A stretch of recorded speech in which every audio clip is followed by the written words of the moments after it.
Good morning, children. Today we will be looking into our chapter 15, which is going to discuss about polymorphism. I have already given enough introduction during our class sessions, regarding the important features or the special features of our object-oriented programming. Main feature here is polymorphism. Poly means many, morphism means it is going to change its outer structure or its features. So we are going to take that concept, that is one thing is going to be changing into many forms. So that is why this name polymorphism. So looking at the introduction, see the word polymorphism means many forms. Poly means many, morph means shapes. So polymorphism is the ability of a message or a function to be displayed in more than one form. Like take our time format. You have 12-hour format, you have 24-hour format. Likewise, a simple thing which can be expressed in many forms. We are going to use that concept in C++. So in C++, polymorphism is achieved through function overloading and operator overloading. So these are the two overloading things. Overloading means what? You are going to give an extra work for an already existing function or an operator. So we will be discussing that only in this lesson. So for a given function, you are going to ask the same function to do some extra work. Similarly, for a given operator, like plus, minus, multiplication, asterisk sign, or a modulus operator. For any operator, I am going to give an extra work. So that is why it is called as overloading. The term overloading means we have two or more distinct meanings. That is, we are going to have a function having more than one distinct meaning. Here the meaning here is what it is going to do. So function overloaded means we are going to have more than one distinct meaning or work. And one more thing, we will look into the reduced syllabus topics. It is 15.1, 15.2 and 15.4. So first we are going to see what is function overloading. So the ability of a function, that is the keyword here. So the ability of the function to process whatever it is, a data or a message, in more than one form is called function overloading. In other words, function overloading means two or more functions in the same scope share the same name but the parameters are different. That is, share the same name. That is very, very important. Like example, area. If I say simply the function name is area, you can say it can be area of the square, it can be area of a rectangle, it can be area of the circle, whatever the shape may be. But I can use the same function area, whereas I will be passing the parameters. The parameters will be different because for a square, only you want a side to find the area. For a rectangle, you will be requiring length and breadth. And for the circle, you will be wanting the value of pi along with the radius.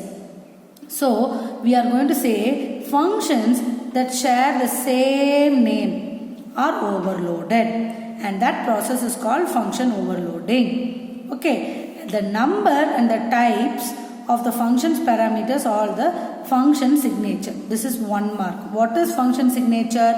The number and the types. Number means how many parameters we are going to pass, and the type, what is the data type of that parameter, whether it is int, float, double, anything. So those things will form the function signature. When you call an overloaded function, the compiler will determine which appropriate function to use by comparing the argument types. So it will compare the arguments and then it will use which function to be used. So the process of selecting the most appropriate overloaded function is called overload resolution. So what do you mean by function overloading? That is, you are going to share a function with the same name but different number of parameters and different type of parameters. One thing. Next, the number of the parameters and the type of parameters will form the function's signature. And then the process of selecting the most appropriate function, okay, is called as overload resolution. Now, why we want this function overloading? Okay, so it is very hard to find many different meaningful names. Like say they have given the example to find the area of the circle, triangle and rectangle. Okay, see they are using 3 area functions, one for circle, one for triangle, one for rectangle. Instead of all this, if I use one function called area, I am going to use one function called area, and then that is using the function float, and according to the function, which function I want I can call. See, this is the program example. So first they are using void print I, that is whether it is an integer or it is a double or it is a character. See what they are doing here, they are having int I, they are passing the integer. Here they are passing the double, here they are passing the string. This is the data type. So the data type is changing. But the function name is print only. The function name is print only. It is not changing. So the same function I am calling, say print 10 means it will print it as an integer. If it is 10.10, it will print it is a float. If it is 10, it will say it is a string. Okay. So the same function print, according to the different parameters, I am able to print. Okay. So what are the rules? First rule is it must differ in the number of arguments. It should differ in the number of arguments or on the data types. Either in the data type or in the number. And then the return type is not considered. So the return type of the function is not considered. Then the default arguments are also not considered.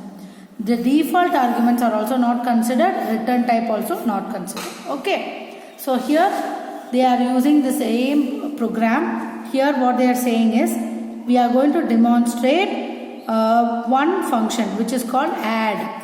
Okay, add.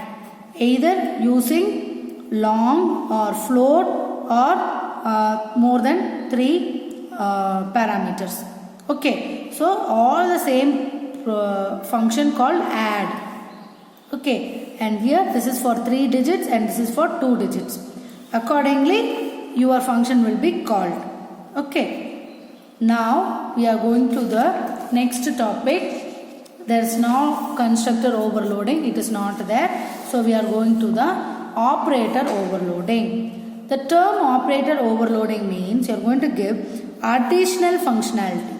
Additional functionality means I am going to give addition function to the normal C++ operators. Like what are the operators we use? All these logical operators.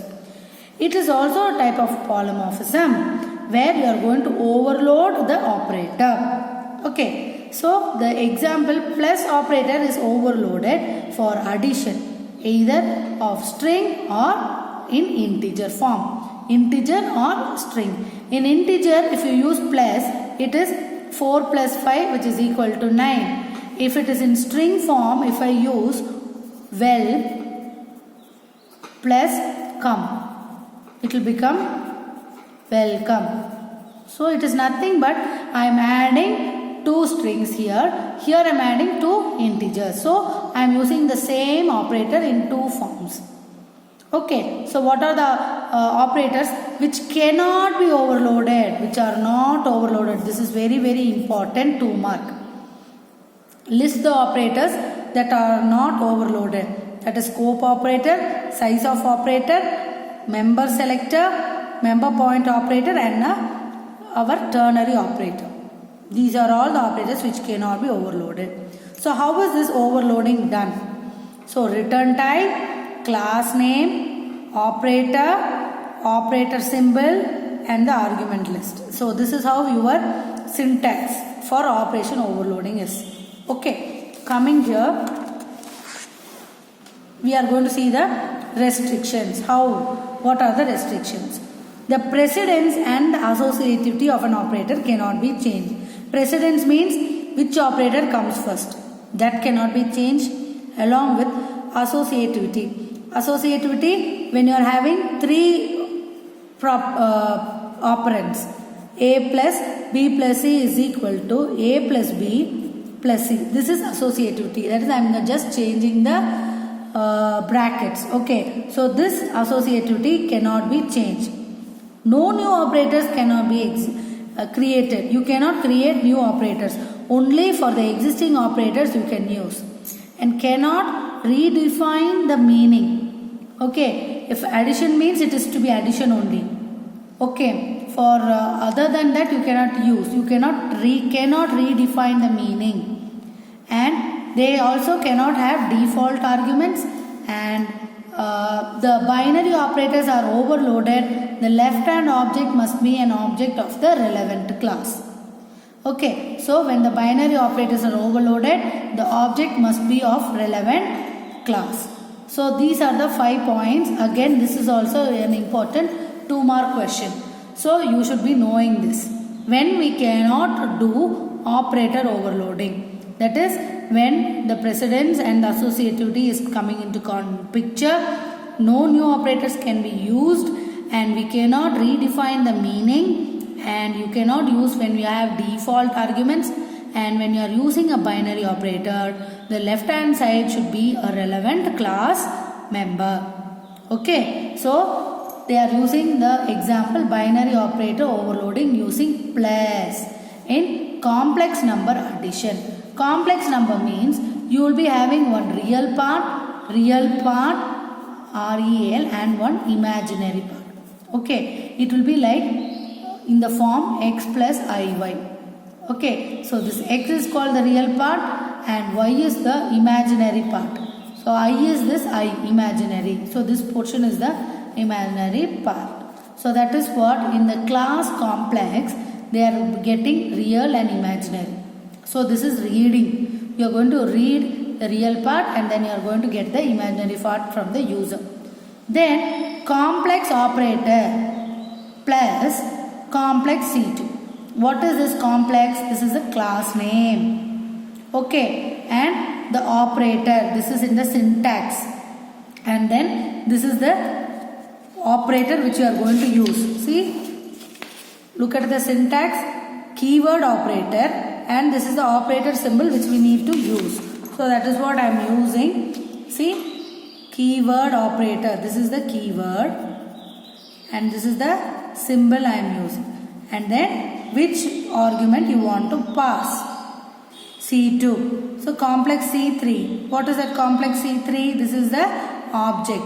So this is also an object. So C3.real is equal to real.C2.real. And then C3.imagine is equal to image.C2.image. Return C3. And then void display which is the real part and which is the imaginary part. Here in the main function you are having 3 objects C1, C2, C3. Okay. So int choice and the count. And then you are having the first complex number. So you are going to read the first complex number. And in the second complex number also you are going to read 2 complex numbers, and then I can simply say C3 is equal to C1 plus C2. It is binary and overloaded. Binary means you are going to use 2 operands, and then again I am going to use this operand, so this is also overloaded. And finally it is C3 dot display. Okay, so this is how they are using our operator overloading. Then coming to the concatenation of the string. This is very important program you should be knowing. So first they are starting with class strings. Here see they are including the string.h header file. Whenever you are going to deal with strings you should include this header file strings.h.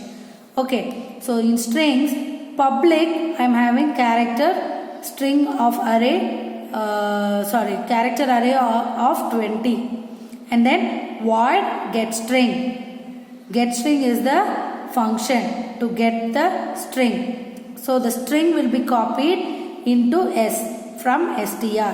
Str is one variable which is empty and then which will be copied to s. So that's why it is called string copy. And void operator plus strings. Void operator plus strings and then it is closed here. Now I am going to explain or I am going to define this function totally outside the class. So this is the return type. This is the class name. Class name is strings and then this is the scope resolution operator. Operator is the keyword. Okay. Then this is the operator which I am going to use and strings. Okay. Which is the argument I am going to pass? OB. Okay. So here I am going to string cat. strcat means it is called string concatenation. Concatenation means you are going to add concatenation. I am going to add two strings. So that is why this word concatenation. So from the object, that is from the object ob.s, I am going to take the string and going to add with the already existing string yes. So finally I will be displaying the concatenated string s. So that is what in the main function you will be having strings ob1 comma ob2, two objects for the class strings. So first string 1 is 10, string 2 is also 10. Okay. Now see in string 1, then see in string 2. Now here in ob2 dot get string of string 2. What is this get string? Get string is here. The function is here. So here it is nothing but doing a copy. So from the string 2, it will be moving to yes. Then ob1 plus ob2. So this plus will point to this function. Then both the strings will be added. Finally you will be getting the answer as computer science. So here it will be in computer science. Okay. So you should be knowing this program. Okay. Then coming to the choose the best answer. Okay. Which of the following refers to a function more than one distinct meaning? So that is called function overloading. Which of the following reduce the number of comparisons? This is out of our syllabus, so we can leave it. Then here we have to say what is the question here. Question is here. How will you invoke the function disppair? So disppair you have to invoke. So how I am going to invoke? Because I have to print dollar for 10 times. So I am going to have dollar. So one character I have to pass and one size. So I can use this one. C1. Which of the following is not true? Okay. The overloaded function must differ in their signature. This is true. Return type is also considered. No. This is not considered. So this is not true. Then which of the following is invalid for prototype for function overloading? Function overloading, you see, it should be having the same function name, but inside the data type or the things can change. See, this is not changing. So this is the answer. See, this int, this also is int, this is also int. So this cannot. What is function overloading? This should be there. List of operators. And this is not there. 3 is not there. And 4 and 5 are there. Okay. So what is function overloading? Function overloading we have marked in our first paragraph. So this is called function, the first line. The ability of the function to process the message. So that is the first question answer. Then list of operators that cannot be overloaded. List of operators that cannot be overloaded, we have already seen this. So I told you this is an important 2 mark that is there. Then does the return type of the function help in overloading a function? No. Just say no. Because when we are overloading the function, we are not bothered about the return type is not considered. So this point should be taken care. Okay, you should write no and continue with page number 250. 0.2. Okay, then what is the use of overloading a function? Why we are overloading the function? Okay, here function overloading is not only implementing polymorphism, but it reduces the number of comparisons in a program and makes the program execute faster. So this is why we are using. So that 2 points should be there. Okay. See here we can go ahead with function overloading because then reduces the number of comparisons in the program. Okay. So function overloading. And coming to the rules of function overloading and how does the compiler decide? Give an example. Okay. So what are the rules? Page 250 you have 3 points. Okay. Page 250 you will be having the rules. See, these are the 3 rules you should be knowing. Then how does a compiler decide which function should be invoked when there are many functions? So we are coming to the point here. Okay, so when the compiler will this point, when you call an overloaded function, the compiler will determine the most appropriate by comparing the argument types, and this process is called overload resolution. So in page 249 you have the answer. This is in page 249. You can give a simple example. What is operator overloading? It is in page this point. The term operator overloading, and you should give the thing. So this is in page 253. Then benefits of constructor overloading is not there, and this also is not there. Okay, 1, 2, 3 is there. Then for the detailed question answers I will send it in WhatsApp. Okay, so I have completed lesson number 15. In the next class, in the next video, we will start with lesson number 16. Note down the reduced portions. It is 16.1, 16.2, 16.3 and 16.4. Okay children, thank you.